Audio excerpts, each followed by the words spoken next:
Hello বন্ধুরা, good morning সবাইকে। তোমরা সবাই কেমন আছো? নিশ্চয়ই খুব ভালো আছো, আমিও খুব ভালো আছি। তো দেখো, আমাদের গাছে কত আম হয়েছে, কিন্তু জানো তো, বৃষ্টি হচ্ছে না বলে না আমগুলো পড়ে পড়ে যাচ্ছে। তো তোমরা যারা যারা আম খেতে ভালোবাসো আমাদের বাড়িতে চলে এসো। আর আমাদের মাঠ তোমাদের আগেই দেখিয়েছি, এখনও দেখাচ্ছি। দেখো, যেগুলো দেখা যাচ্ছে এগুলো হচ্ছে বটবটি গাছ। কলা গাছ লাগিয়েছে, তার সাইড দিয়ে বটবটি গাছগুলো লাগিয়েছে। কারণ কলা গাছ বড় হতে তো টাইম লাগবে, তো ততদিনে বটবটি গাছগুলো হবে। আর সেখান থেকে বটবটি হলে তুলে নিয়ে কৃষকরা বাজারে বিক্রি করতে পারবে। সেই কারণেই এই বটবটি গাছগুলো বুদ্ধি করে লাগিয়েছে। তো আমি তো তোমাদের আগেই দেখিয়েছি, গ্রামের পরিবেশ সবুজ, খুব স্নিগ্ধ। আর আমার একটু কেরামতি করা একটু ইচ্ছা, তার জন্য একটু কেরামতি করে আমি দৌড়ে গেলাম। আমাকে দেখা যাচ্ছে না, বোঝা যাচ্ছে না ঠিকঠাক করে।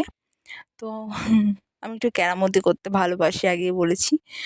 তো তোমরা যারা যারা আমাদের গ্রাম পছন্দ, তো প্লিজ লাইক কমেন্ট শেয়ার করে দিও আমার ভিডিওটা।